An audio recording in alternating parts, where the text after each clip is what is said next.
Game on! Best of 5, ladies! Let's go! We have another CCL match with 30k going up against Oxygen Esports. Oh yeah. And our first game is, of course, on Dragonshire. On the left, 30k with BBJ on Brightwing. We got Hazops on Hanzo, Masquerade on Imperius, Liam on Diva, and Tai on Genji. And over to the right side of the map in red, Madara on Sylvanas for Oxygen Esports. We got Red Robot on Johanna, Banana H and Lucio, and GP on Prismaticism on Phoenix, and Nazmas is playing Rexa, the king of Dragonshire. So yeah, in the last week, on the last Playday, we had 30k lose to crowd control, so pretty annoying, obviously, for the blue team. So they're already one match down in this CCL season. We're now in Playday number 2. It has just started right here. And Oxygen Esports went 3-0 against Chili Mountain, who's definitely struggling a little bit right now. So they already had a flawless victory on the first Playday, and they of course hope that they can now follow that up with another big win right here. Diva against Rexa as our top lane for now. And with Phoenix in play, we got the Arsenal Synergy on level 1, the Overwhelming Affliction on Sylvanas, and the 4-man rotation between the mid and the bot lane right now. Oh, and Banana H is down. Brightwing against Lucio, and well, Lucio is annihilated. Genji is already zipping around here as Tai is hoping to follow that up with a second kill. Puts a bit of pressure onto Jojo, who rides around on a majestic golden cock right here. But outside of that, not really too much happening. I mean, again, you can go for the camps now. 1 minute mark has just dropped into the game, so there's enough time and leisure to now go for all the camps, and that's happening on both sides. We have the night camps taken, and also a bit of siege giant pressure at the bottom of the map. Now, the reason why Rexa is, of course, still probably the best hero on the top lane, if you're talking about the solo lane here, is because he can control Shrine and lane at the same time. Now, that doesn't make him the best solo laner in general, but here on this map, it's a bit of a special status that he has, because he is one of the few heroes that can control 2 positions at the same time. Therefore, he can hold the experience on the lane, he can control the objective, so top lane will pretty much lose out eventually against Rexa, especially if you have others rotate in. But that's honestly where heroes like Brightwing and Genji come into play, because talking about them, right here we already have them, and Red Robot goes down. Perfect example. Thank you very much for making me look good, because that's exactly what I was just talking about. If you have Brightwing and Genji, and you have the mobility therefore to use Brightwing's global and a polymorph, and Genji's quick rotation with the Swift Strike or just his trade, then you can put pressure onto any lane, and that is especially true for the top lane, but in this case we've seen it hit the middle of the map. Genji already zipping topside to take the control over the shrine again, but Rexa has now also rotated straight into the middle, as you can tell. Now, level 4 abilities are in, which also gives us the Sins Exposed. By the way, Johanna went in the Reinforce as her level 1 ability. So already from a talent perspective, slight changes here to previous games. Only 3 stacks, by the way, at this point for Rexa with his level 4 talent. Now, of course, the action in the middle, as both of the shrines are controlled by 30k. Yeah, you can tell that these guys are definitely eager for a win right now. They want to come in, want to take the first game here. As I said, they lost on Playday number 1, and they only took a single map.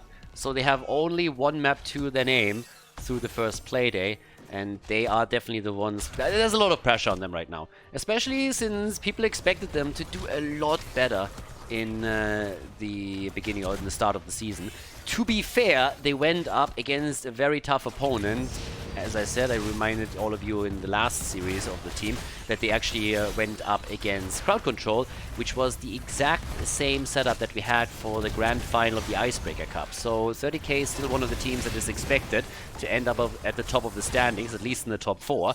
But now with, well, not only Brightwing going down, but also Imperius, we might see Tai fall too, and that's a triple kill, baby. So 3 are down, as we have only 1 counter kill against Phoenix. And, well, let's have another quick look at that. As you can tell, there's the annihilation of Imperius, and then Genji is just like zipping around with the rest of them, trying to go for some counter kills. And the red team is in a great position, pushing through the bottom of the map with Sylvanas, enhancing that push even further. Siege Giants are already in position too. Brightwing, of course, can global in at least. But this is already signaling some trouble here. Both of the shrines will be under the control of Oxygen Esports. They're pressuring the bot lane, and they're looking for potential Dragonite in the middle. But Lucio has to move away down at the bottom of the map. Sylvanas doesn't want to sacrifice herself here either. And towards the top, we have Liam on his D.Va, still struggling against Rexa and Misha. But more and more pressure now at the bottom of the map again, trying to retake the position. Oh, big one! Yeah, Phoenix comes in, and he gets the Fly Swatter and takes Brightwing down. The Fruit Fly eliminated. Easy kill for him. That's now 4 kills against 3. Another double control setup on the shrines and the potential to get the first Dragonite of the game, as we're 9.5 minutes into this. And they rotate towards the middle aggressively right now, trying to get Madara into a good position, already zoning Tai out a little bit. Brightwing comes in too. Here's the interrupt. Level 10 is so close right now, but they're trying to go for the Sylvanas kill. They can't get it though. Where's the rogue ability when you need it? Brightwing dead again. Swatted once more, and she's not going to be the only one. The better safe than sorry ult from Prismaticism as he comes in with the salvo, and they take down Imperius. 6 kills to 3. Big lead now for Oxygen Esports. Good lead in kills. They can go towards the top, try and retake this. Bottom of the map, Prismaticism is already starting to claim the next shrine. Brightwing, of course, she has her ult now too. The entirety of 30k has that. And they can, at least for now, prevent the Dragonite from being taken. But there is a lot of momentum shift that is currently happening over here. X-Strike comes in. Hanzo has his arrow also set up. And it's time for the camps again. Sylvanas is helping Lucio to claim the Bruiser camp on the right side. So they're still aiming for the top lane, trying to apply the pressure here. But in the middle of the map, Imperius, is he going to try and sneak in? Nah, not quite. Brightwing has died 3 times by now. It felt especially at the... Oh, big arrow. And Prismaticism dodges out easily. Yeah, Hazorb's definitely running into a bit of a problem here. I haven't pointed it out, by the way, at the beginning of the game, but I think all of you are by now aware that all the European and Korean players that participate in the CCL play with a severe ping disadvantage, since this is all played out on the North American server, on an NA Central to be exact. So all of the players that you see that are not from North America play with a delay of roughly 120 to 150, depending on where exactly they are from, on average though. So definitely quite a bit impactful, but still, let's see how they're going to deal with this. It will affect playstyles a little bit. We've gone over this in the past, and some of the moves that we've seen in the Icebreaker tournament could definitely be explained by it. It's also especially true for the Koreans, of course, but just as a little bit of a side note as we're continuing with game number 1 here. Now, topside is at least pressuring a little bit. 30k is behind in experience. Oh, and just as I was about to say that it's not too bad, yet they lose the Fruit Fly again. Yeah, Brightwing is getting terminated here time and time again. So, yeah, Trashwing is not really doing too well. BBJ, usually a master of the hero. Kind of the only one outside of Banana Age that was able to get some wins with her. But right now, that doesn't really happen. It honestly feels like Oxygen Esports is able to pick the kills wherever they want them. They have 8 kills to 3 now. Level 13 talent is ready, and now they're dropping Liam out of the... Yep, okay, they can't quite get the kill. Dropping him out of the mech at least. Prismaticism! Oh, there's the kill! Nice! Tai coming in and is zipping out. Yeah, nicely done. Well done by him. Good escape too. Gonna double check that again. Yeah, so first we had the little setup up at the top. But then, of course, that nice kill against Phoenix down at the bottom of the map. Zipped in and then able to also escape from Johanna as she makes the rotation. So, good job. 4 kills to 8, level 14, and it's time to party. Again, why would you ride on a piece of frozen pea? That's not what you do, seriously. If you go for the snowflake, at least make it blue. Yeah, golden snowflakes, no thank you. No thank you. Okay, so down at the bottom of the map, we still have another camp to be taken. And I gotta give at least some credit to 30k. They might have troubles in the team fights, but at least they just got a kill now. They're losing the arrow again. Arrow completely missing, but of course we catch everything. And as Hazu and the rest of the boys in blue are trying to escape down here, Prismaticism is once again going for the salvo. And they're about to get the kill here. They get 1, they get 2. Brightwing is dead again. Imperius is dead too. And Tai with the X-Strike is at least hoping for a counter kill that he doesn't get. It's a triple kill as all of them die a painful death. Only one that is alive is Hazu, and he is just barely able to make it out. Huge slaughter there at the bottom of the map. 12 kills to 4, nearly level 16. The pressure through the bot lane with a double. They get D.Va in the middle with a double camp now. They're just crushing. Oxygen Esports is at this point just demolishing them. They got the Dragonite now in the middle. That's the first one of the game, by the way, 9.5 minutes in. And there's, of course, no doubt at all that we're going to see the fort at the bottom of the map fall. The fort in the middle will suffer a similar fate. And Phoenix is now pushing up at the top lane to make it 3. Brightwing has died 5 times already in this game. Not a good day for BBJ over here. And at the bottom of the map, with the Dragonite moving in, Sylvanas and a double camp. I don't know, boys, but with them chasing Phoenix up at the top, this could very well be keep. They really go for the Prismaticism kill, and honestly, they might be able to get it. The problem is just simply, who's defending the bot lane now? Because Brightwing can now Z back, but still, that keep is taking some severe damage. And even if they can't take it down, that's huge amount of damage. Like, all the forts, with the exception of the top one, have now fallen. The bot lane wall is gone. The keep is low. They're going for the kill. They're trying to get Ty, and he barely makes it out. Protected, by the way. But, well, he's not protected forever, and that's keep. That's keep, and 2 heroes are dead. That might be game. If they can go for Brightwing, and indeed they can finish the game right here. Wow. 30k losing another map. They only won a single map on Playday 1, and now the second Playday starts with a big problem. They lose on Dragonshire to Oxygen Esports as the red team destroys them with 15 kills to 4. Great performance here by Oxygen Esports. Nicely done, and they take the lead in the best of 5 series here at the CCL.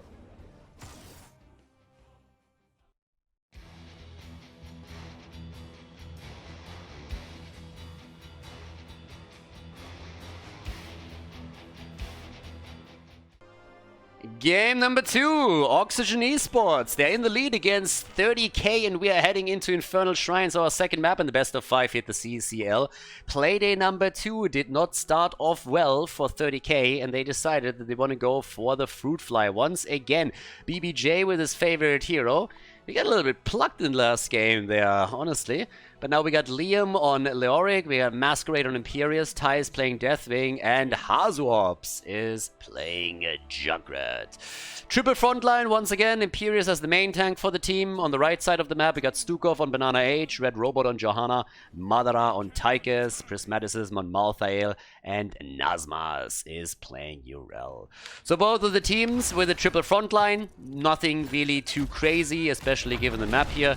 We have by now also pressed the advantage on level 1. Keep in mind, last week after the patch drop, Nick actually experimented a little bit with a grenade build on Tychus, got some decent results in terms of damage, but couldn't win the game for the team. But here we have the more standard talent these days, press the advantage for the extra range that is really going to help Madara to stay a bit safer as he's trying to bring the damage out.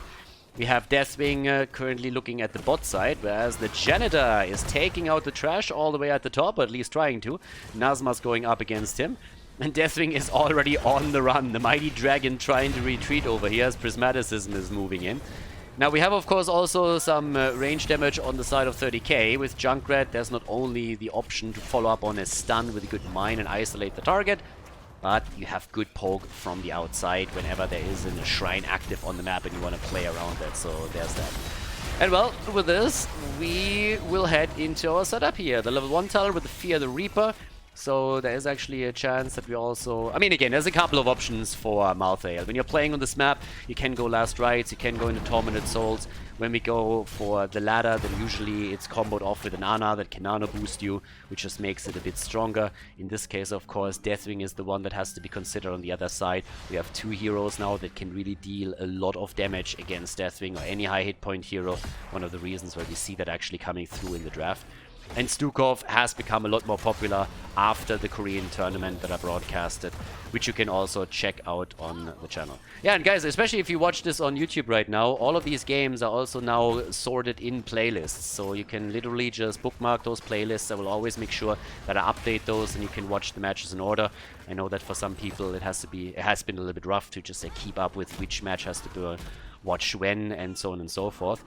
And if you watch this on YouTube, make sure that you also hit that like button. And in particular, make sure that you hit that sub button. I know that a lot of you guys watching are not subscribed yet, and that's a no, no, no, no, no.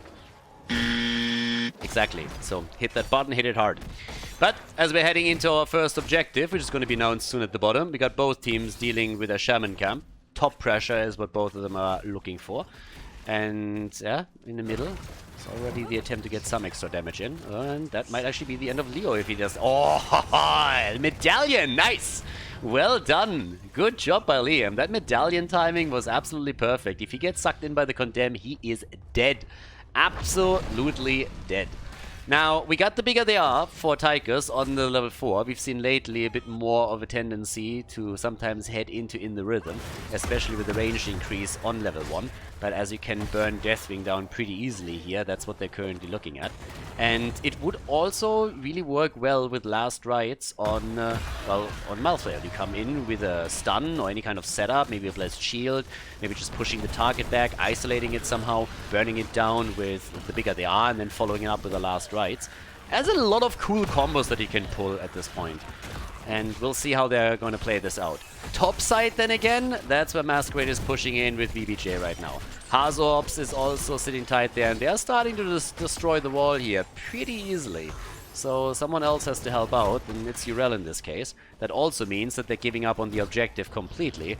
So it's a bit of a trade-off. You're trying to trade damage at the top wall for the objective, and now the only question that remains is how much damage can the red team do as they are trying to counteract that. Malthael now with a touch of death right here against Brightwing. We got with the level 7 the Combat Tactician. Again, auto attack build, a little bit more common these days, so something that we've now seen a few times already. We got on level 7 the Growing Infestation, so another cool talent, especially when you're working around the level 13 that we're going to see grabbed up later. But yeah, just look at how this panned out. We got 30k, pretty much with the exact same damage topside as the red team was able to do with the Punisher at the bottom of the map. 0 kills this far. Not a single kill in this game so far. And here we go. By the way, anybody else is like looking at this and just feels like that skin just doesn't work when a real Deathwing is in the game? Does anybody else feel like that? I mean, who would you rather play? Deathwing or Brightwing with a Deathwing costume? I mean, I'm gonna go for the original over here. I don't know. I don't want to have a fake dragon. If I want to play a fake dragon, I'll play Gromi. Don't know about you guys, but yeah. So, Leo is all the way up at the top. Liam's still pushing this out. It's the 2 solo laners that again make the rotations between the middle and the top. So that's what we're seeing right now. But it's the preparation for level 10. Preparation for the second objective, which is going to be at the top. And I have to stress that the fountain was not taken down during the earlier attack. So all of the fountains for both of the teams are still in play, which is going to be important as the next objective spawns. But lane control that the teams can establish, so Urel has to make sure that Leo cannot pressure the top lane too much. But also on the damage numbers now, Tychus, as you would expect with this setup and against the hero that he plays it, we currently have 8,200 damage on that part. Got a bit of a problem here in the middle though. That is Prismaticism eliminated. Yeah, Prismaticism is down. And Oxygen Esports is a little bit behind on kills right now. Now, there's still a camp that they were able to get at the bottom of the map. Urel and Leo are still dancing around. We got the level 10 abilities in. Brightwing again with the blink heal. They're trying to make a play for Red Robot. Jojo is able to get out. Alright. Last rites, as expected, trying to go for the combo with Tychus' level 4. We have also on top of that Odin, which is now going to be commandeered, and Stukov going for the big shove right here. Red Robot turns around and gets a quick blast shield through, but they won't be able to do too much around it. Again, the hope was obviously that with a good stun and maybe some follow-up they could get the kill here. We have, of course, towers doing, since 2 or 3 patches ago, doing additional 10% damage, so that's kind of important and impactful as well. So if you have a good isolation there, you might be able to get a kill. But as it stands, nobody does. Now, we still have everybody focused towards the top. Bot lane, yeah, Tai, he's the one to hold on tight, and he should. Deathwing will be able to global topside later. But here comes the shrine, gets announced, and the teams will now focus onto their own camps. Bit of a moment of truth. Again, we didn't really get a lot of kills yet, so it's just a bit of structural damage that came in.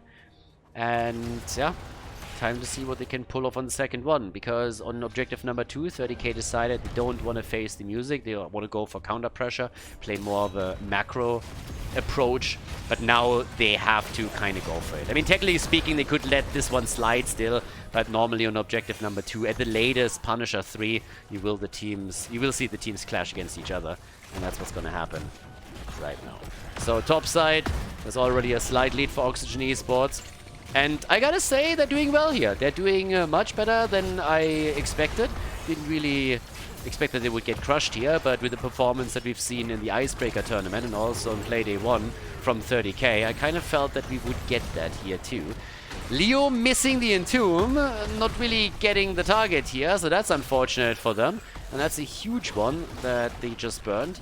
Now, of course, this Riptire has also been eliminated. That's 2 big ults out. And not only that, Imperius does have... He used the medallion, so he does have the cool... Yeah, doesn't have it on cooldown. Now we got, at the bottom of the map, Liam rotating in and out. They're gonna give this up. That was a bit anticlimactic, to be honest with you. Not really a lot happening there. But that's an Arcane Punisher that's gonna travel through the top lane. And I like how the red team reacted very quickly. Nazmas moves down, can move back up and says, okay, I'm gonna counteract Leo right now, bait over the wall as you should. They're trying to limit the damage as much as they can, and early level 7 helps with that a little bit. Spectral Leech is in, but the wall will still suffer. Here comes the Entomb again, they're trying to go for the play, and Johanna with a Blessed Shield, and there's the first stack for Malthael. Nice damage for Madara, and then the last rights coming in. Big kill. 13 is ready, that gives us the extra setup for Stukov. So, yep. Now we have the Virulent Reaction for him. We also get the Shroud of Wisdom right here. We got Valence chosen, and even more damage at the bottom of the map thanks to Urel, who takes down the Fountain. The Neo Steel coating is in there too, so good for Tychus, a little bit more survivability. And they're trying for a play against Leo, which doesn't quite work out because he gets the Wraith Walk off before anybody can shut him down. Neither the Condemn matters in this case, nor the Silence from Stukov, which was of course meant to initially hit him here and lock him down. But yeah, slight advantage again for Oxygen Esports. Maybe a bit of a weird thing to say, considering that there's a small gap in experience that favors 30k. But if you look at how the map is being played out and the damage that has been done to structures, it pretty much explains that tiny gap here. So I really like what I'm seeing from Oxygen right now. But again, 30k is close enough to turn this around. They just need to win a team fight. We don't see a lot of kills yet. It's 1-1. It's just really the structural situation that starts to... I mean, worry is maybe the wrong word, but it's mostly going one way right now in the last few fights. And both of the objectives have also been won by Oxygen. So 30k really needs to turn it around in these team fights a little bit. And it fell kind of flat after they lost out on the Entomb in the last fight. After that didn't connect, and the Riptire didn't really accomplish anything. That started to become a bit of a problem. Now, with less and less fights happening here, this also of course means that it's not really a good opportunity for Malthael to get more stacks on his level 10. So right now he's looking at a 5 cooldown reduction. Can go for maybe another kill. Nice attempt, but Brightwing was ready for it. Prismaticism a little bit too quick on the trigger over here. So yeah, 15 versus 15. Nice Entomb. Madara. Woo! Baby! Riptire. Yeah, someone just got wrecked. Nicely done. Well played. 30k gets the kill. We could actually see the objective announced in just another moment. So there's that. In comes the level 16 any moment now also for 30k. But that's a good way to get a bit of a head start on this. And they're of course pressuring the middle too. Which means if they take the Fountain down, that would be fantastic, since the next objective spawns mid lane. There's 1 grenade, there's 2, make it 3, and that is that. That's awesome for them. That's a really, really good setup for objective number 3. That's gonna make their life a lot easier right now. Of course, including also the level 16 talent, which is now ready, which gives us the Mithril Maze over here. And we got the Endless Nades for Junkrat. Alright.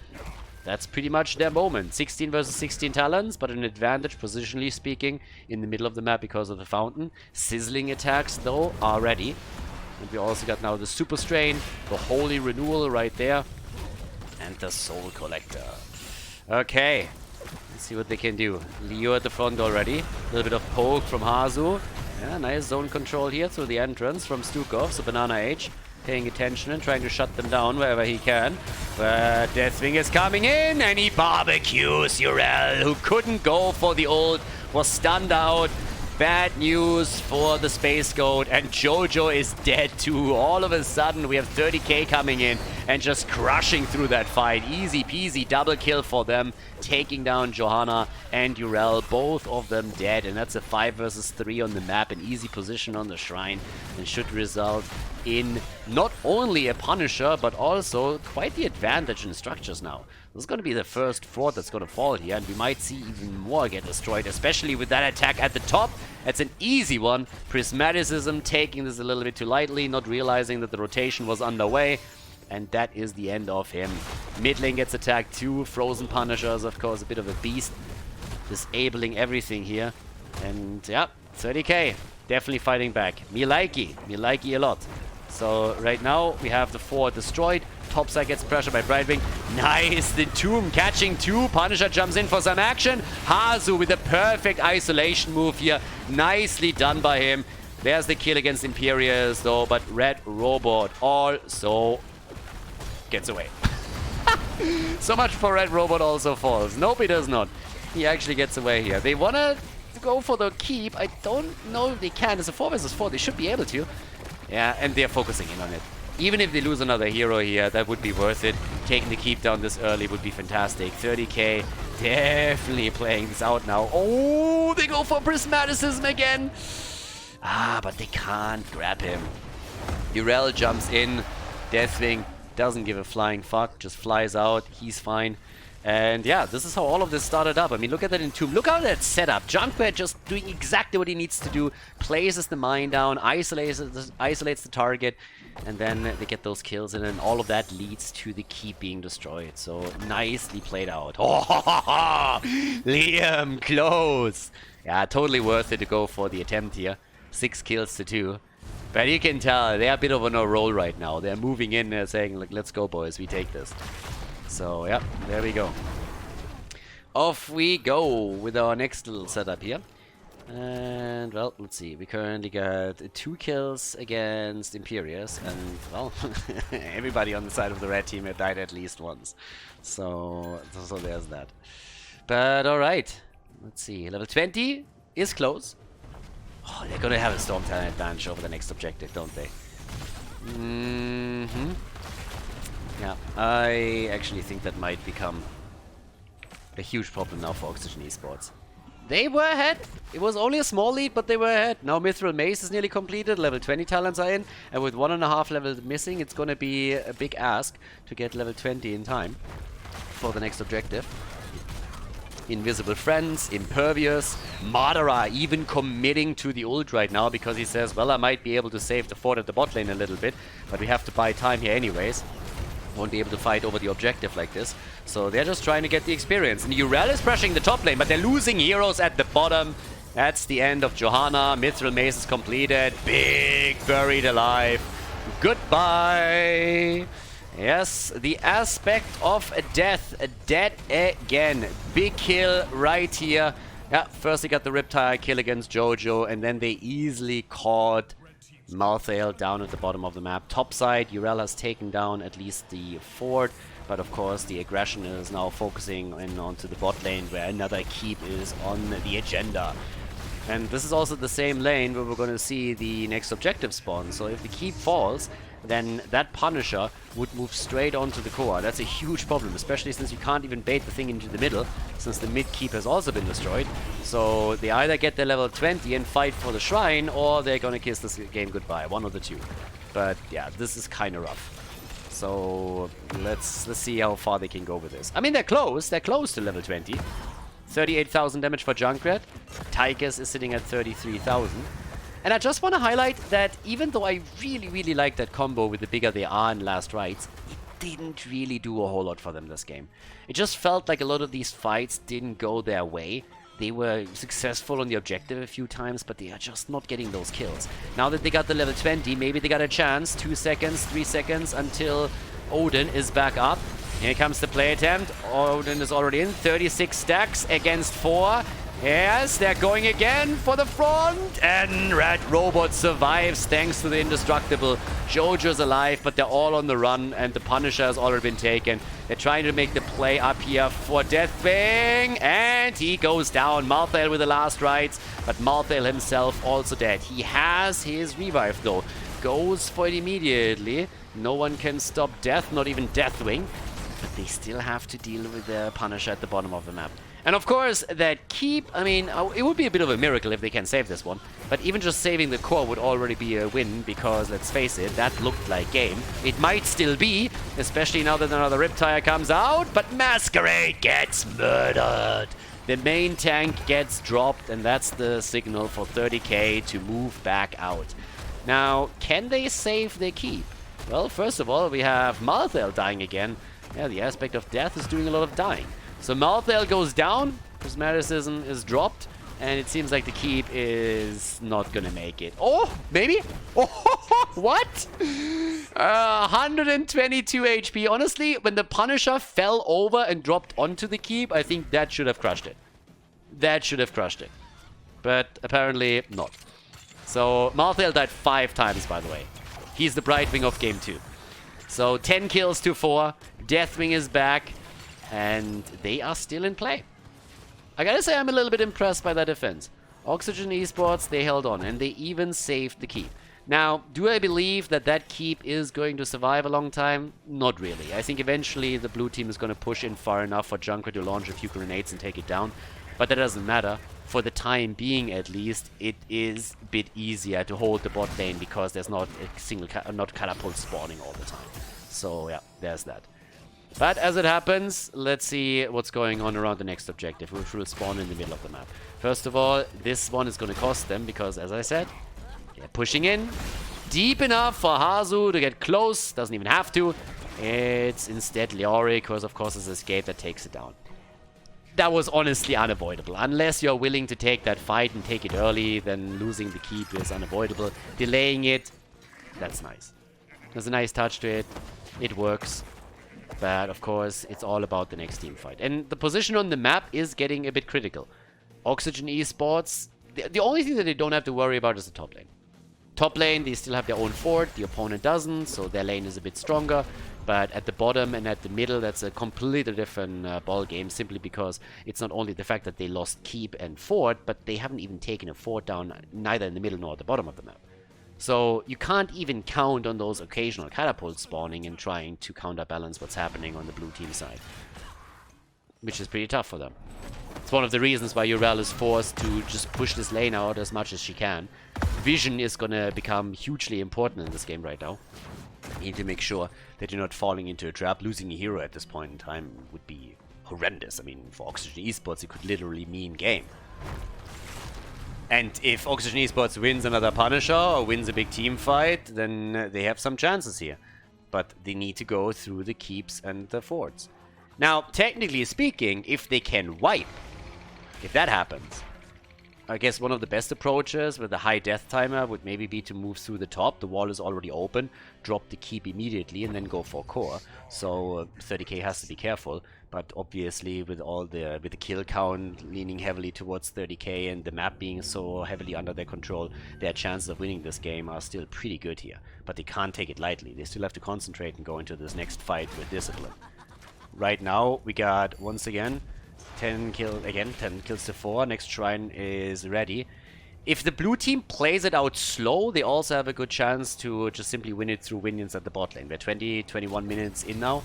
So, yeah. It's the blue team's game to lose. They have everything they need right now. And they're going for the kill. And they're going to try and barbecue Malthael, who gets riptide. Urel, by the way. Urel goes down. This pretty much has to be it right now. This is the perfect scenario. I mean, this is really the dream. Give a 5 versus 4 going for yourselves. You are about to head into another objective.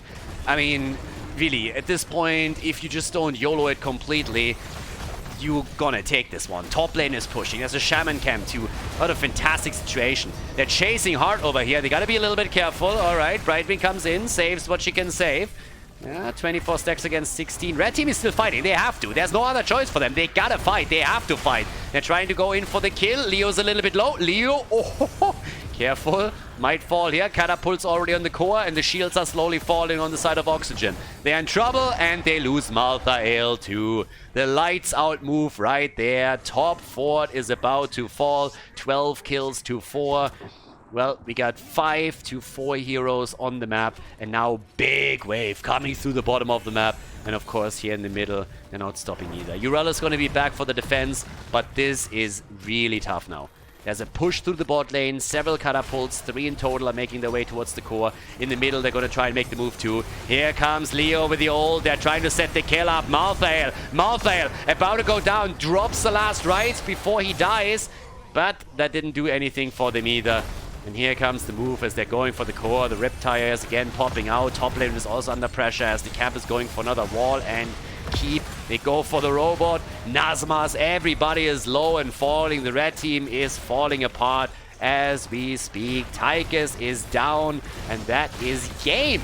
As here in Infernal Shrines, 30k claims the victory against Oxygen Esports. Chasing heroes hard, but the Punisher is going for the core, and that is it. They tie the series as we're heading into game number 3 of the best of 5s here in the CCL. Nicely done.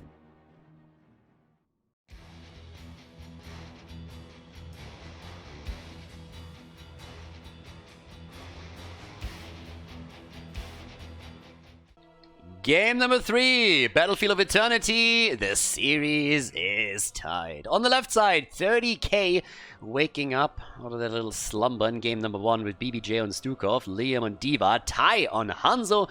We got Hazu on Jimmy, and Masquerade on Imperius again. And over to the right side of the map, Oxygen Esports. This time, they are the ones with Brightwing. As I said previously, BBJ and Banana seem to be the 2 players that can get some value out of Brightwing. So in this case, we apparently have Banana trying to prove his worth here. Red Robot on Diablo, Nazmas on Urel. We got Prismaticism on Sylvanas, and Madara is playing Li Ming. Yeah, and thanks to Sylvanas, they actually try to snipe some structures at the top lane, as it seems. Sylvanas is obviously great for an early tower snipe. Normally we have the bot lane being the 4 versus 4 lane, and in this case they're mixing it up so that they can get that attack through. But Liam escapes. The rotation is obviously there. It's free damage on the wall. Why wouldn't you go for it, right? It's free damage. If you don't overstay, you're gonna be fine. Now we got Exterminator as a level 1 talent, of course. Oh, careful. Exterminator as a level 1 talent for Jimmy. Always get... yeah, so much for being careful. Liam nearly going down here. That was a full hit by Madara. Good job by him. Yeah, that Sharingan is good for something, apparently. So, top side is still not over. Another big hit from Li Ming, as she is just taking aim time and time again. Went into the Ether Walk on the level 1 talent. We also have a scatter arrow set up for Hanzo, as you would expect. Huge race on the Immortal, by the way. I mean, not only Jimmy, but also Hanzo with his setup. Whew. That is going to be a pretty good objective time that they're going to have here. I'm not quite sure about this. This might backfire. I mean, it's Diva now against her, but so far she really didn't sniff that out. Instead, they're making a play for the top, and I guess Urella's going to get that camp for free after all, because Diva is not doing anything about it. Top side, that's a different story. We got BBJ attempting to zone them out with the silence, and so far that worked. Li Ming came in and tried to do a bit of damage too. But yeah, there we have it. Quick cleanse setup. Alright. That could have been bad. Yeah, if they follow up on those stuns, that could have been a bit of a problem. But in this case, they actually planned it out nicely. Are still able to make it out, and yeah, so far so good. With each team taking 1 map, this pretty much reduces the series to a best of 3. But Battlefield is always a good one, so we're gonna see a lot of team fights here. And we already have some aggression. Right here, right now, as they're trying to go for Hazu first and foremost. The blue team should win the first objective. Honestly, with that setup that they're running here, they should be able to attack the first objective for sure. I mean, either one that you pick up here is going to be okay. Triumvirate, as so often, on Li Ming. Again, her level 4 is probably one of the most versatile that we have in Heroes of the Storm right now. You can pretty much go for nearly every single talent on the level 4. Dominance still super powerful, especially with Calamity setups, which are of course more or less mandatory on the hero. Objective, is spawning, and therefore we have a focus on the cam. D.Va going into the nuclear option over here, and more importantly so, serrated arrows are in now too. So there's a lot of zoning that we see for the blue team. There's really good pressure on the Immortal, and if they make it over to that bad boy, then they should be able to get that pretty quickly. But again, let's see how Oxygen Esports reacted. Brightwing is spitting around everywhere again with the level 4 talent, and yep, off to the top. We already have that focus, and there is actually a race happening. And surprisingly enough, the blue team isn't winning as heavily as I expected. Now they're winning. They are winning by nearly 2,000 hit points right now, but I expected that to go even more their way. But now that we have the Immortal touch ground again, yeah, this is still a race that's going to be won by 30k. Anything else would shock me. Would absolutely shock me. And with 3,600 hit points, yeah, the blue team takes it. So it's a decent shield. It's not crazy, but for the first one, it's kind of fine. Still trying to get some damage out here as they push now to the bottom with the objective. They are, of course, not the ones running Sylvanas. Oh, a medallion being used by Masquerade. That would have been a bad time to fall, to die. So off we go. Right now, here we come, and they should get the wall. But honestly, the shield is getting burned down so quickly, they might just barely be able to break through the gate. Masquerade goes for the lunge, but it doesn't connect with anything. Was a blind one, more or less, anyways. Now we got level 7, a bit faster even for Oxygen Esports. The wall, at least, is going to be taken down, so there's that. Calamity is in. Yeah, but that opens the bot lane up a little bit. They couldn't really go for the fountain either. But yeah, solid start. Nothing crazy. Again, it was a good defense also by Oxygen. They did well on the Immortal too. We just raced them as much as they could. Now that we have level 7 on both sides, it's pretty even again, because both teams are looking for first blood in the game here. So here we go. They try. Oh, nice push against Masquerade. Good follow-up attempt. Can they get the kill? Haha, Prismaticism jumps on the wave. Tries to go aggressive in this case, and nearly makes it work. Yeah, good for him. Oh, that on the other hand. Red Robot ends up on the other side, and Ty is getting blocked into the wall. Now they take the camp here, but that was actually kind of cool. That was an interesting one. Okay, top side, D.Va is still playing this out, and Urel is obviously here.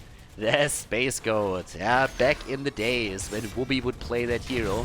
Pretty much you give Wooby Urel, and that would be the end of it. Pretty much, so yeah, there's that. But, yeah, let's go. Botline pressure.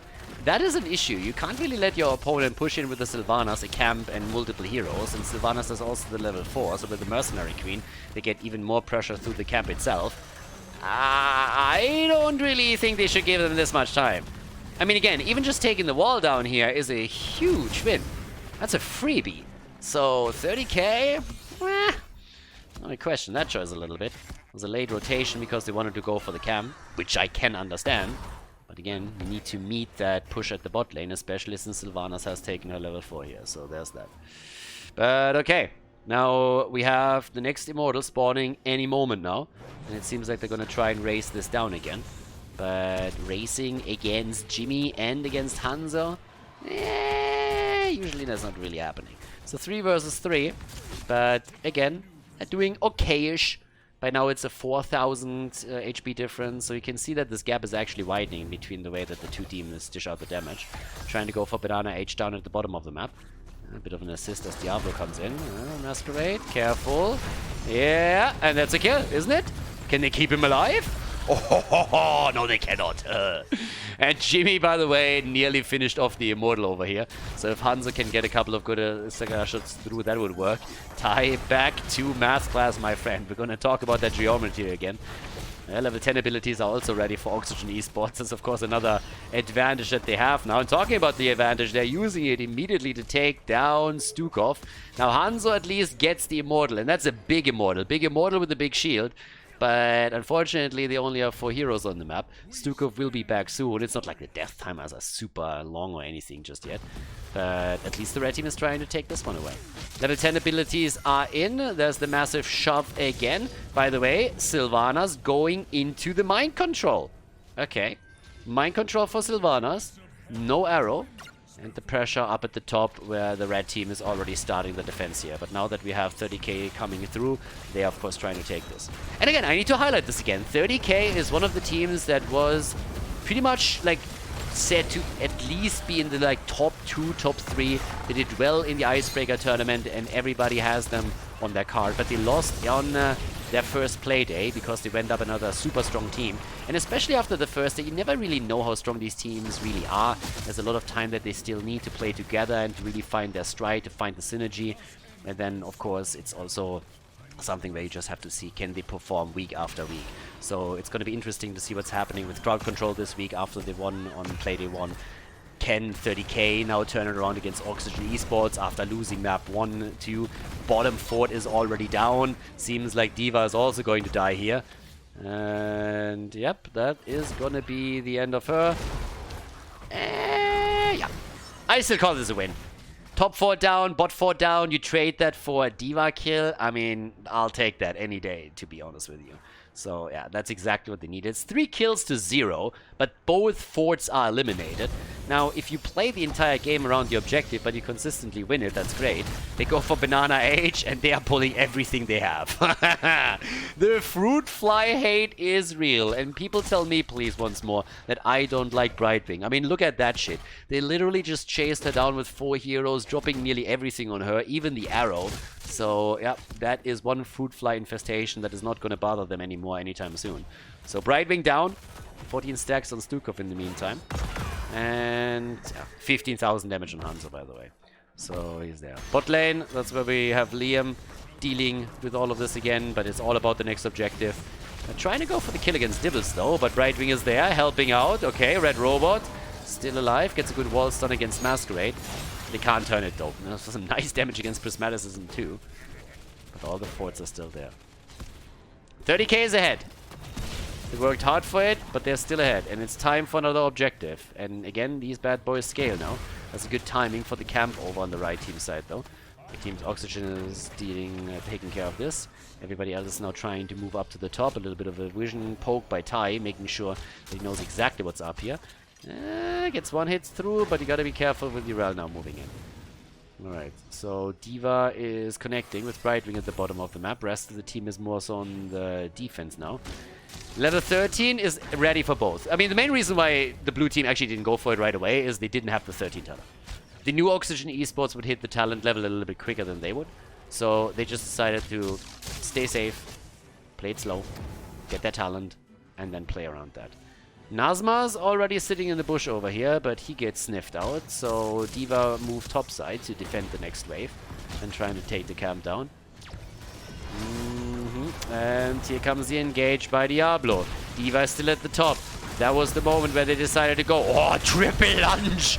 Nice. Good follow-up by BDJ. Great follow-up against Brightwing here. They oh, and there's the kill. They take the fruit fly down again. Brightwing is dead once more. 2 kills to 3. Good opportunity here for 30k to walk away with another Immortal. Topside, they gotta defend it though. D.Va moved back a little bit sooner than she normally would want it to, because yep, there is still a Shaman up. D.Va takes it down finally, and the halftime show is now also won by the blue team as they take the Immortal down to 50% HP. Whew. Okay, so we are in for a party here apparently. Prismaticism is still trying to fight this one out, but up at the top, as you can tell, everybody is now making the move for this Immortal. Halftime show gets actually hit a little bit later than expected here, but now that they're traveling close, they have to still follow up on it. I don't think they're going to attempt to claim the camp in time. Actually, they try. That means they're going to miss out on some time here. So it feels like they're not really getting punished for it just yet. There's a defense going on with D.Va, but still, camp is now traveling through the bottom of the map. Brightwing is already trying to deal with the bot lane, using the global, of course, to soak while the team is already getting in position and then can at any point jump in and help out here. But still, that Immortal is suffering and they are getting farther and farther ahead with every single salvo that Hanzo gets out here. So right now, 21,000 damage from Sylvanas. Hanzo is sitting at 22,000. Camp arrived at the bot lane. They're going for Dibbles. Where's Brightwing? Brightwing comes in, goes for the save. They're trying to turn it now. Arrow completely missing at this point. Doesn't hit anything as the main fight is focusing on the BBJ again. Arrow camera catching everything here. And now it's time for the Immortal maybe to fall after all. I mean, it's actually the blue team that started to lose it. Having to back off during the fight and tap at the fountain was a huge dent in their defense. So they are losing this one. Well done by Oxygen Esports. They actually locked this one in.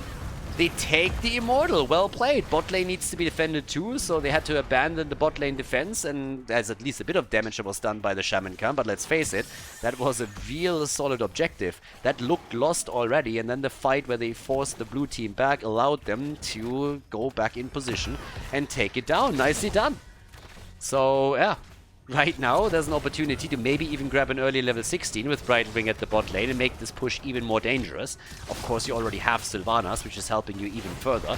And the fort is going to fall 100%. The only question is really, how much further can you push it, right? So, right now, Brightwing is at the bottom of the map. Sylvanas is pushing this top side too. 16 is nearly ready. This could be dangerous. This could be really dangerous. Oh, Sylvanas Prismaticism gets locked in. Arrow connects, but there's no follow-up. 16 talents are there, but the defense should be good. Yeah, they won't be able to get anything done here, so they rotate down to the bottom of the map instead in the attempt to take maybe, just maybe, that second fort too. And with Sylvanas, they shouldn't have a big problem accomplishing that. It's not really a kill-heavy game, but it's a very aggressive one in rotations there. Nazmas is the one to easily get away from this. He stayed the longest. Not a problem for him to make it out. Didn't go into the Divine Steed or anything, but still, you can always hop around with Urel, and if you have to commit to the ult in this case, it would be worth it too. Now, to be fair, ult was on cooldown, but again, I don't really think there was a real threat to Urel in the first place. But off we go. Let's see what they can do now that they equalize the situation on the map, at least in terms of structures. Can they turn the game here? 30k, realizing that they also need to take the initiative at this point and can't just simply sit tight the entire game, is starting to be more aggressive too, and have even pushed the bot lane a little bit further. But I kind of like what we're seeing. I mean, initially it's really 30k coming out of game number 2 with a lot of momentum and confidence, getting into Battlefield of Eternity with a huge aggression around the objective, using not only the Exterminator on Jimmy, but also the level 4 of Hanzo to really drop these objectives, but losing out on the third one kind of negate a lot of the work that they've done previously. Now, at least 30k is still slightly ahead in experience, but Brightwing is eventually going to deal with that. Banana Age is fluttering around over here. I think actually that Brightwing has a bit of an episode right there. At least that's what it looked like. Should lead also... That's actually still Urel that leads on the experience as a side laner. Brightwing is catching up a bit though. Yeah, Nazmas down here has to also deal with the discovery of the radar. I mean, the radar is always just like checking bushes and side lanes and everything. We've seen this a few times now. But yeah, this is where we head in to the next fight. Once again, the objective is up. Blue team is immediately ready. But can they take it at the front? Where? There's the mind control. But that didn't last long. Didn't really get them anything. So now that they are hoping for maybe a good team fight, we can wait for mind control to come back and then have another approach here. If they get a good setup and follow it up with even some Brightwing polymorphs, it will of course be the dream right now. So 2 kills to 3. Dibbles, nice lockdown, well done. Brightwing jumping in for the save. Big arrow to the backline from Hanzo, stunning out the backliners, but it was not enough. Good damage against Red Robot, forced Brightwing to join the fight, but that's not enough. Jimmy trying to go towards the top, and he actually gets interrupted by Nazmas on Urel.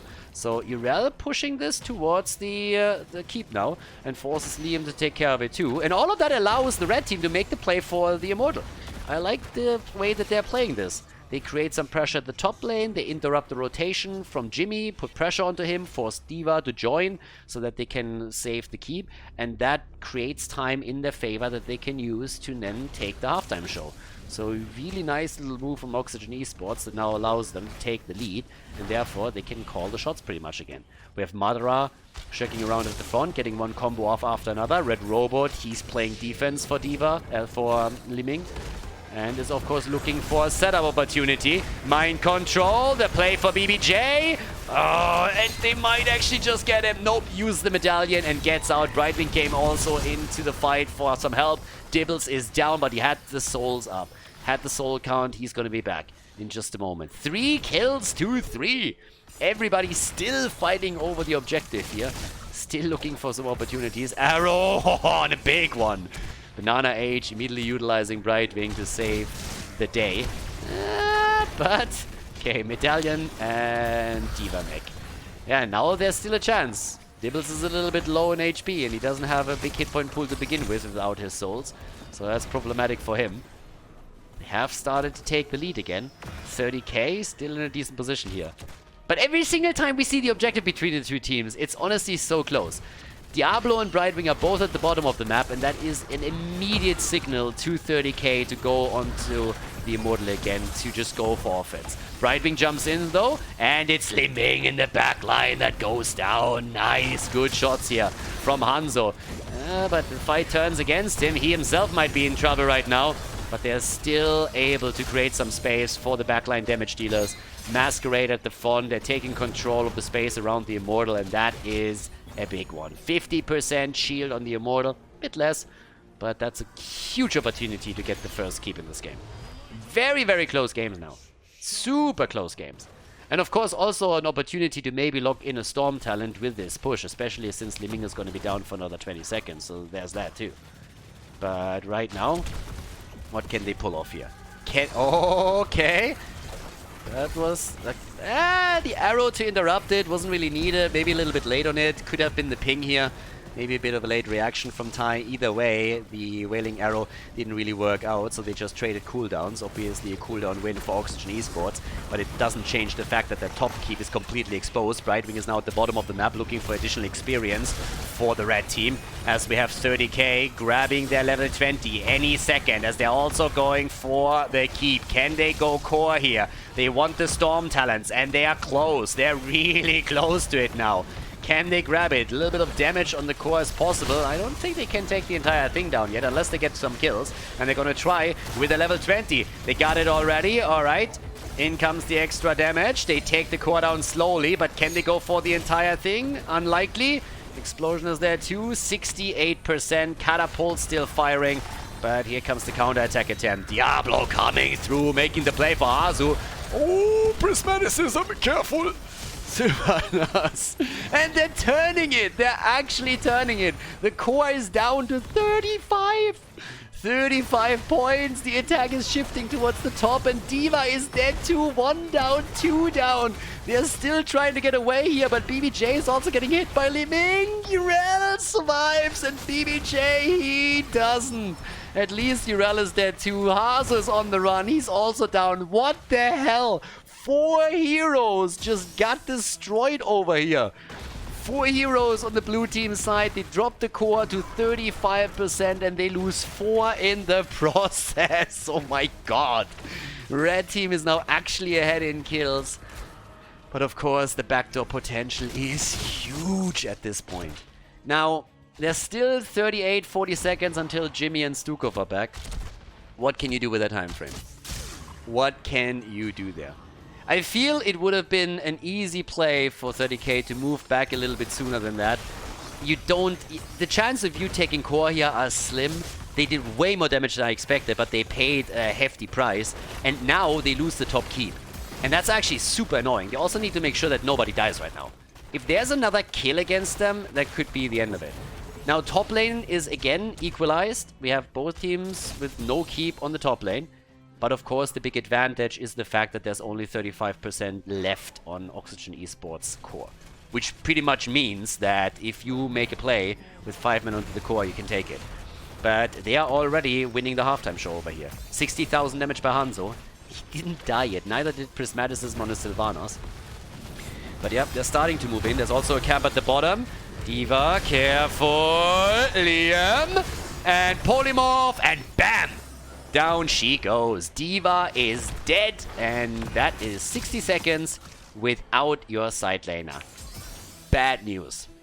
Bad news. Dr. Sheep, what do you think about this situation? It's bad. Okay, that was horrible, but I couldn't resist. Anyways, That's it, honestly, this is a shitty spot to be in because you kind of need to prevent them from doing too much here. But at the same time, if you lose another hero, it's pretty much game over. So I don't know. Yeah, yeah, exactly that. If you lose another hero, it's pretty much over. Are they actually losing this now?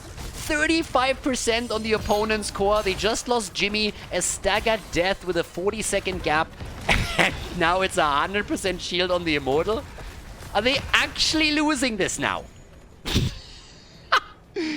Oh, that's Sylvana's value in that last fight. I mean, they really went for D.Va with everything they had. Dibbles coming in with the stuns and just brutally taking D.Va down. And now they're trying to backdoor. They're trying to backdoor with 2 heroes. Never. Not in a million years is that gonna work.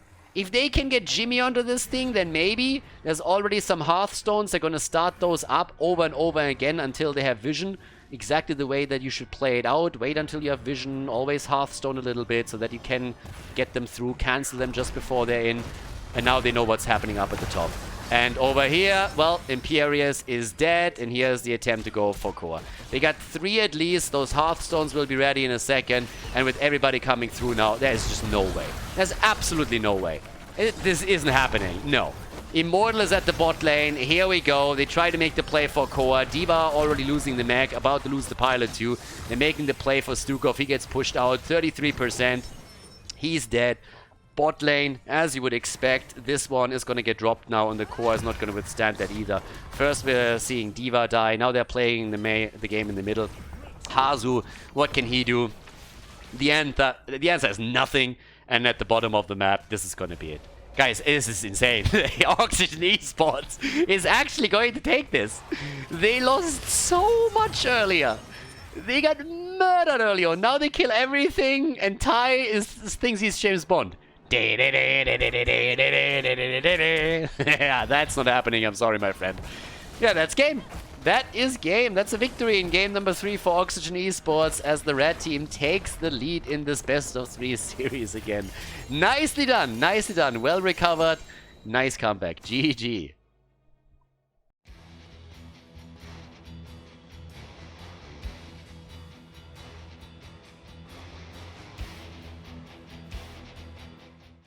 Game number 4, Oxygen Esports is ahead. They got their ass kicked a little bit in the mid-game, but boy did they come back in game number 3. Job well done, they turned it around, and now we got 30k on the left side of Volskaya Foundry. Brightwing played again by BBJ, Liam on Leoric, Hazorbs on Tychus, Ty on Deathwing, Masquerade on Varian, going straight in for the taunt. Hero got buffed a little bit, of course, so now he is more impactful, a bit more of a hit point pool.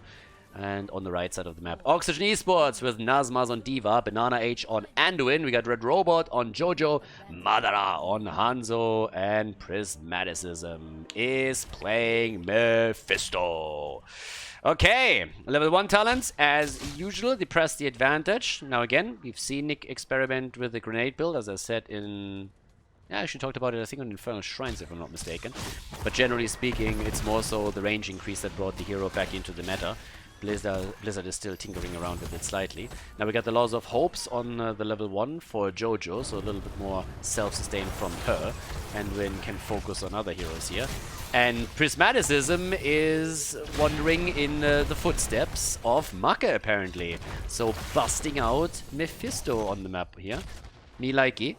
Haven't seen that bad boy in a while. These days he still gets banned out against Marco quite frequently, so you don't have a lot of chances to get to see Mephisto over here. But yeah, let's have a bit of a look. Our level 1 talent also with the Consume Vitality, no Ossen's Renewal for Leo. It's like one of those preference things a lot. I mean, here you have a lot of these 5 versus 5 fights on an area. So we've actually seen also variations with Ghastly Reach on level 4, whereas normally you would go for Needle Peasants. Depends a bit on how much wave clear you have on the rest of your lineup. In this setup, I would still assume... Actually, with Deathwing here, they don't necessarily have to go into Needle Peasant. It depends a bit on if they are intending to rotate heavily with Leo there or get him into the wave clear position. But yeah, you have a couple of options for sure. Now, either way, if you actually go into Ghastly Reach, and oftentimes it also pays out to go into the old school setup with Royal Focus and Wraith on 13-16. But either way, now that the teams all have locked down their turrets and are going for the first healing beacon of the game, we have them trying to contest that, and Red Robot is getting a little bit murdered over here.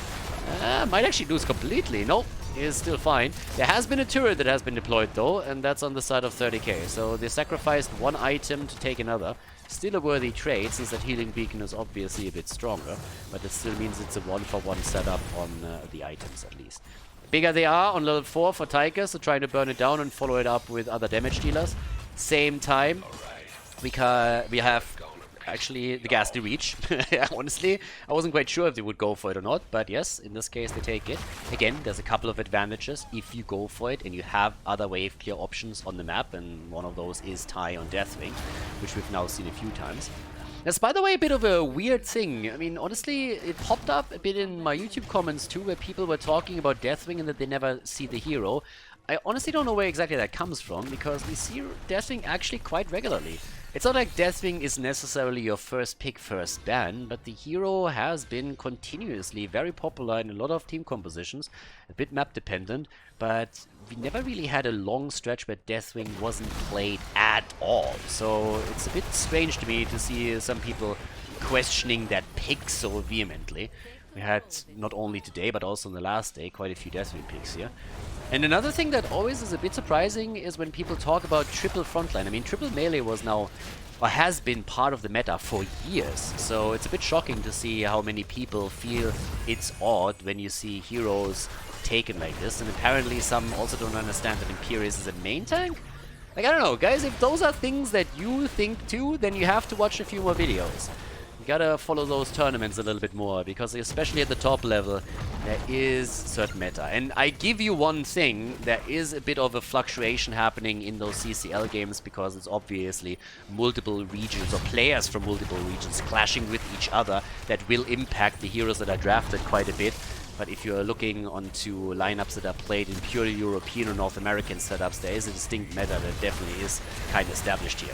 The recent patches have influenced it a little bit, but there's still core elements that still hold true on both sides. Now, all that set aside, we got currently our level 7 talents in for both teams. And there is a bit of an adjustment already. So the melting point is actually in right now. So we have a grenade setup on level 7 for Tigers.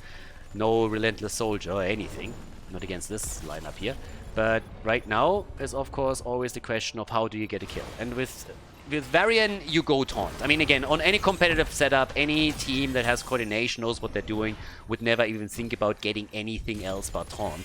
It's all on the idea of Varian making the engage, setting the kill up for the rest of the team, coming through with a good taunt, allowing Tigers to get the bigger they are through, and then coming in with the rest of the damage to secure the kill there. So Varian has been buffed on the taunt side, which now means that he has a much bigger hit point pool than before, so he's more tank heavy than he previously was. And that's what they're doing right now.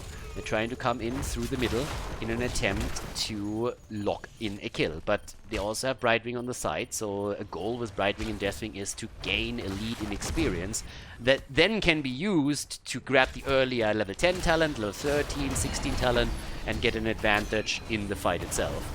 And that's what's pretty much happening right here. And you'll see the red team fall back fairly soon now, trying to get the side soak. I mean, Madara is already here. BBJ at the top has to be careful that he doesn't get soloed by him. But now that they're about to hit level 10, the red team is falling back. They're sitting in the middle, they're sitting at the bottom, they're saying like, boys, like, try to get the experience right now, because once they hit 10 and have their heroic, they're gonna rip us a new one. So that's that right there. But yeah, either way, we got all the way up to the middle. They're still fighting for it a little bit more than I expected. There's the moment. Can you actually capitalize on the 10? There's no snap decision just yet. Here comes Doden though, and Deathwing comes in too. D.Va with the explosion. Tai finds himself in the backline though. Falling sword and the meme strike. Yeah, on level 20, that thing gets mad value, but before that, it's oftentimes tricky to get some serious value with Hanzo. That's a prime example, actually. But even 30k felt sorry and moved straight into it, so it at least gets some damage. Liam is sitting there. Tai goes down. The big bad dragon dies first, and it seems like Leo is gonna fall second. Leo, well, maybe it's D.Va instead. Oh, ho, ho, Anduin! The big boy play right there. Nice. Gets the trade save. Keeps D.Va alive. Red Robot. Gladiator's Medallion. And he gets out. Nicely done. Great job by them. Really well done here. 1 kill against 2. That was solid. That was actually a much better performance from them in that fight than I expected after they fell behind in experience. Of course, they had to fight this out too if they don't want to lose the Protector, since they were 99% on the checkpoint in favor of 30k already. And 30k is back to business to fight this out. It's overtime, baby, and they're going for it. Tai already starting to go for the barbecue. Here comes the Entomb. They're actually isolating Anduin. There's the taunt. Oh, good damage attempt, but it's not enough. Tychus is down. Anduin and Deathwing both fall. Big kills now on both sides here, but it seems like Oxygen is taking it. 3 heroes are down for 30k. That should be an objective. And you could tell a little bit of what they are trying to do here. Get the taunt in, get the damage in with Tychus, and set the kill up for Deathwing so that Deathwing can just barbecue the shit out of them. I mean, right there, look at this. This is exactly what you want to do, but it didn't quite work out. And honestly, Hanzo's meme strike in that situation wasn't really that bad either. And we've seen Hanzo on this map hitting his 20 and then just hitting a meme strike every couple of seconds because he gets the cooldown reduction through his level 20 talent. And that's very likely going to happen again here if they can play it out towards the Storm talents, which normally happens on the map. So a bit of a chase here against Masquerade in the middle. They destroyed the wall. The traditional rotation to the top side so that he can prepare for the second objective is also underway. So Oxygen Esports is aiming for the fountain. That's your primary goal of the first objective, trying to get this one destroyed so that you can play it out from there. Yeah, they get the kill in. So there's that. And at the bottom of the map, yeah, nobody rotating in there yet. They're currently dealing with D.Va. Here comes another quick move. 13 is in their hands. It's actually a bit of a late, early level 13. Oftentimes on this map you've seen level 13 kick in when the second objective is live. Now we still have the first Protector walking around, so you can tell how that's going. But yeah, here we go. There's the Neo Steel coating already in on the 13. Items are up on the map, all the cams are ready. So we're gonna see them fight this out again. And actually, yeah, okay, both are going for the turret camps. Actually, no, they're not. Seems like the blue team is the only one going for the first turret camp. The red team is more interested in going for the healing beacon, and that should work out for them. Because Tychus and Brightwing are still kind of busy over here. Honestly, they might just be able to make it in time. That might work out for them here. Yeah, Jojo is on the point. Leo isn't here yet. That's probably the bigger problem. Nice zoning attempt with the meme strike too, and Varian is dead. Yeah, Madara is setting some really nice strikes up. Not so much as a damage setup. It's not really the idea of locking a target down and then getting the damage connected, but it's more so their attempt to simply control a zone and make the opponent question whether or not they should walk into this. And there's another kill. That's 7 kills to 2. 30k needs to be careful. Again, on Playday number 1, they went up against Crowd Control and they lost the series, which is understandable. It's 2 strong teams, 2 teams that were projected to do really well here in the CCL too. So that loss is understandable. Now they go up against Oxygen Esports, who won on the first Playday with a 3-0 victory. But that could very well be another big win for Oxygen Esports. And if 30k isn't careful here, they might start to fall down to the bottom of the standings. So they really need to turn this ship around, and that's not going to be easy considering that they're not only 5 kills behind. They are pretty much an entire level behind, and that translates into an early level 16 for Oxygen Esports, and that talent advantage is huge. In addition to that, you're falling behind in items, so this is not a good spot to be in for them. There's the taunt. I like the play attempt, but can they get the kill? It's unlikely. Nope, they can't. Madara with Varian trying to survive as well, since everybody is now focusing on him. Brightwing is still getting some heals out, but BBJ is also under a lot of pressure in all of these fights. Brightwing still with very, very mixed results. I mean, as mentioned before, on Playday number 1, the hero had a pretty abysmal win rate. And in this series, we're currently looking at a two wins and 1 loss. But as mentioned in game number 1 already, it's pretty much just Banana and BBJ that seem to get any value out of Brightwing. And interestingly enough, that's the 2 healers that are going up against each other now in this game. 16 talents are ready. Now, at least for 30k, they're gonna have their own level 16 by the time that the objective is live. Bad news is they're more or less losing the fort at the top even before the next fight starts. So yeah, this one is going to go down. 16 is in. Mithril Mace now for Leo. Besides that, we got the 42,000 damage on Hanzo. Looking at Mephisto, he's sitting at 38,000. And yeah, top side, it's gonna be tough. This is actually kind of funny. 122 hit points. Oh yeah. Madara comes in again, says like, alright, thank you very much, I'll take this now. I want some catapults, and he's gonna get that. Now, the top thing, the top protector has to be fought over. That is already a big thing. Down at the bottom of the map, I mean, even if you would commit to an Entomb, you're not going to get that kill, not with the heroes that are here. Sizzling attacks now for Tychus. But what can they actually do at the top side? Because they have given up on the checkpoint for now. They need the rest of the team to rotate in, and everybody else seems to be busy in the middle of the map. There's the taunt on variant that you have. There's also the polio bomb. But Anduin is still holding the top side. And guys, I don't know. I don't really know what 30k is currently waiting for here. They're getting some damage out. They got the medallions ready. They are giving them a protector for free if they continue down this path. They really seem to feel that they can't win a team fight? Like, what? Honestly, I don't really know what the thought process is here.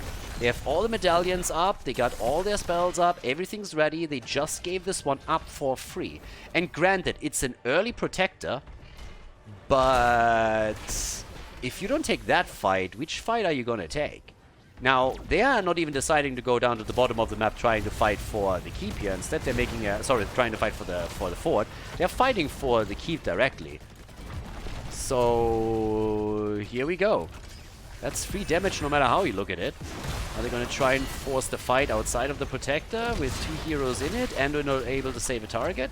Seems a little bit like it. But I don't know. Right now, yeah, here comes the aggression up at the top. Protector hasn't really done a whole lot. Again, it's an early protector, so you normally don't get too much out of it. It's one of the main reasons why I'm surprised that they even went for the keep. I expected them to head into the middle, maybe even to the bottom of the map, and prepare for the next objective, but they haven't done that. So the protector doesn't get a lot of value. They still can get some, but it's not going to be insane. But yeah, if they can get at least a fort in the middle, that would already be a bit of a win. I think it shouldn't really be a problem considering. So they get some structural damage in. They're still a level ahead. And down here, an attempt. Yeah, again, there it is. They try to go for the play with the setup for Deathwing and Tychus. Didn't really work out, but the healing beacon had to be dropped. And it was good damage. Oh, talking about good damage. Ty is also suffering a lot of that. Yeah, and that's the protector gone, but the fort has also been destroyed. Now in experience, they should get level 20 for the next fight. But yeah, they just gave this one up. 58,000 damage by now on Hanzo's side. That's actually a lot. Try to go for Liam again as they're starting to move in here. And, well, let's see. Third protector, again, they're scaling with time, so of course they're becoming more powerful as the game continues. The third one is usually able to drop a keep. In very rare circumstances, you can see a third protector end the game. If the forts have already been taken down, the wall broken, and then you get a kill or two, you can maybe even go for core.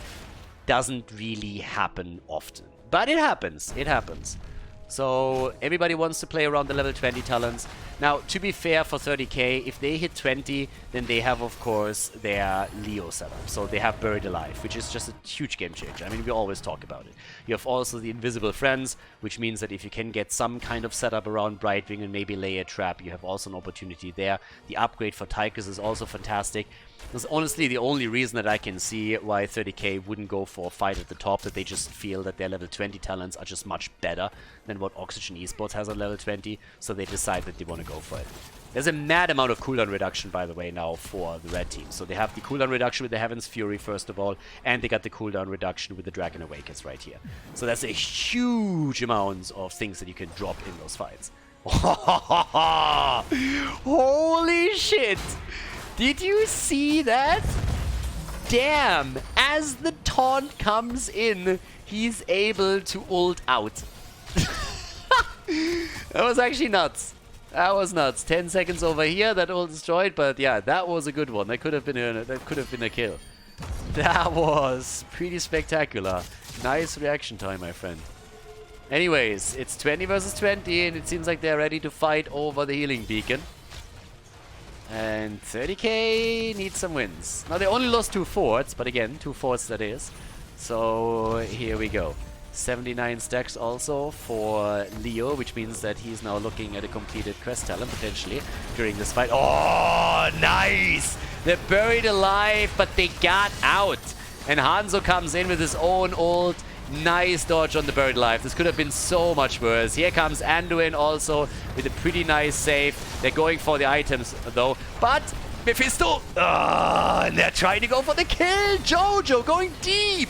Leo is down already. Another ult from Hanzo, the counter kill against Johanna. Oh, yeah.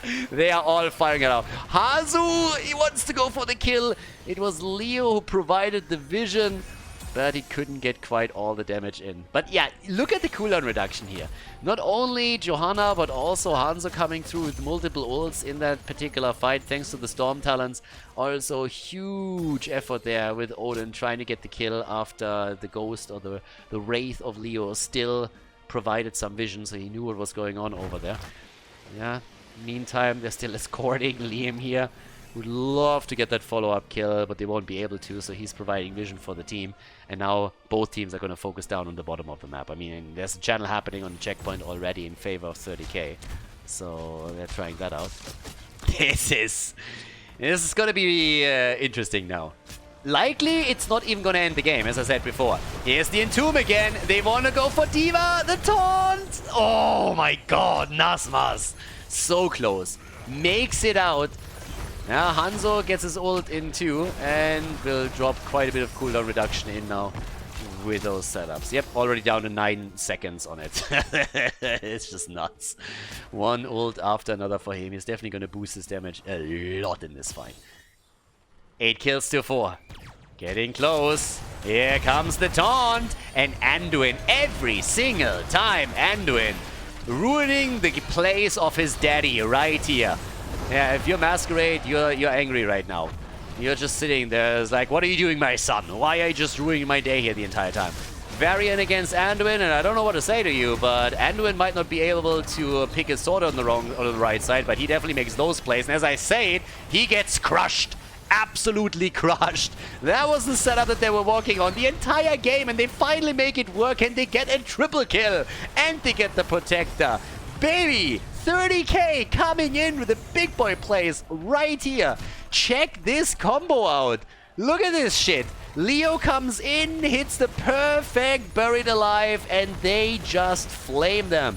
Bam! Barbecue time. Tai comes from the side, whoosh, and they drop them within seconds. Mad value. And the opportunity to go for 4, to go for keep. What a beautiful setup. They've been trying to set this up throughout the entire game, and it didn't really work. Now on the 3rd Protector, it finally came through for them, and they are taking advantage of it. Yeah, and 2 misses this time. They still hope for keep, maybe for a little bit more. This is the moment when they're trying to take another game, force game 5. They go for Prismaticism! Medallion! Oh, he gets out for now. And Anduin saves him again. Anduin there over and over again saving them. Yeah, time to back off. They overstayed on Battlefield of Eternity and they paid the price. This time they want to get out of this. So that's what they're trying to do. Brightwing already recovering the retreat. But it seems like someone is going to try and chase here. Yeah, there's the Condemn.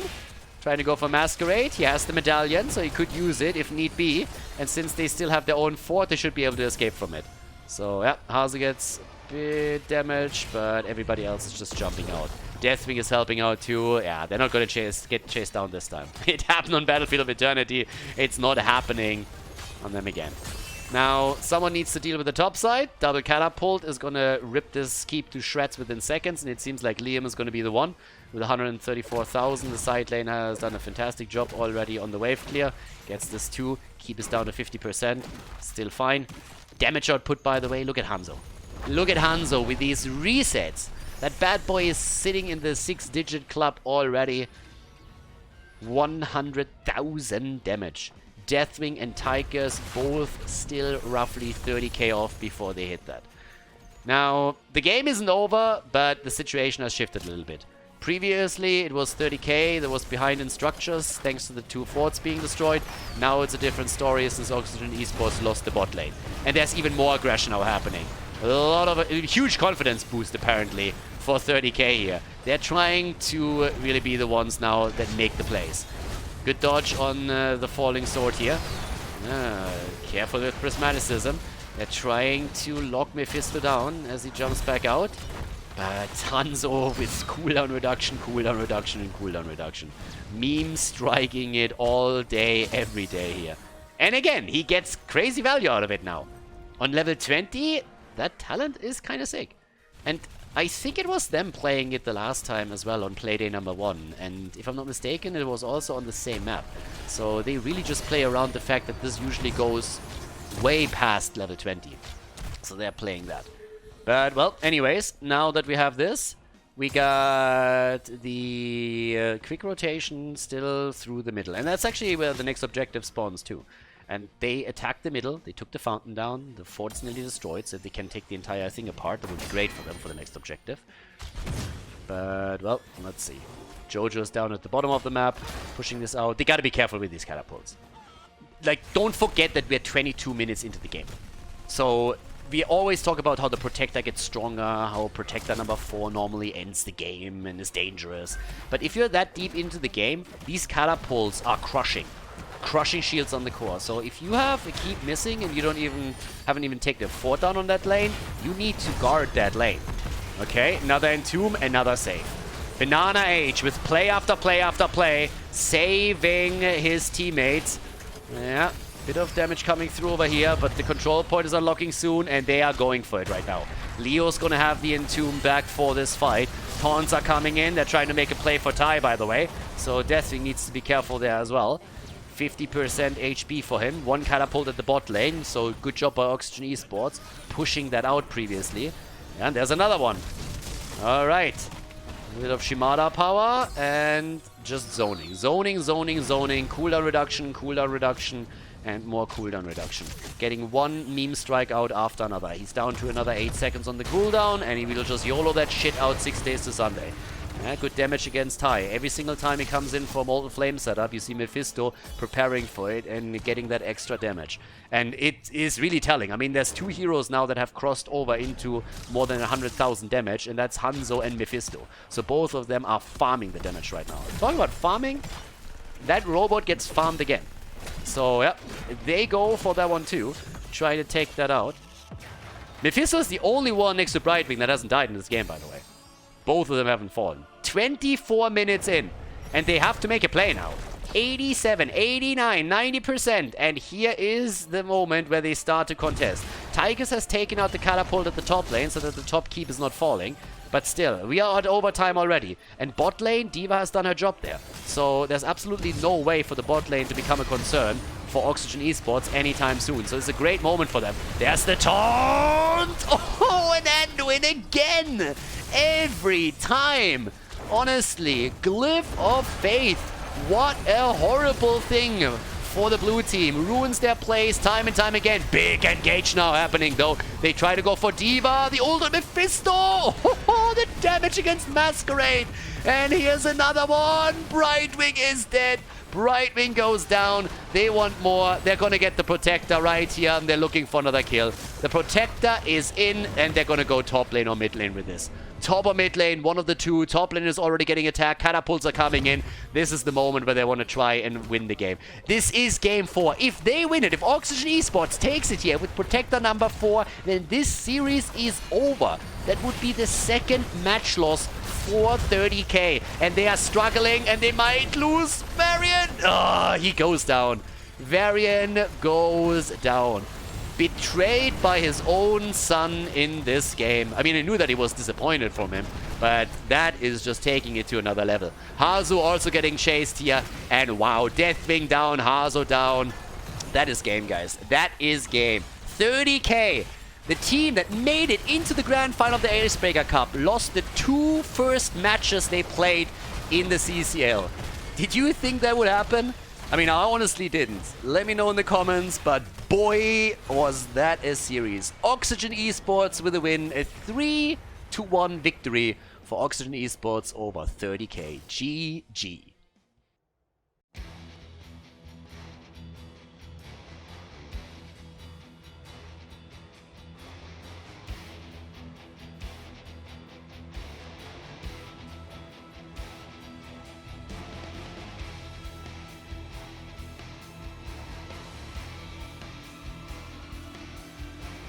Thank you everybody for watching the video today. I hope that you enjoyed the show and the commentary. And keep in mind that the spoiler protection that is going to run for the rest of the video is made possible by all the support on patreon.com. So guys, if you want to support my work, if you want to help me start new projects and keep the spoiler protection in place, please consider heading over to patreon.com/Khaldor. There's also a link in the YouTube description and check that out. Thanks in advance, and see you guys next time with more esports coverage here on Khaldor TV. Have a great day.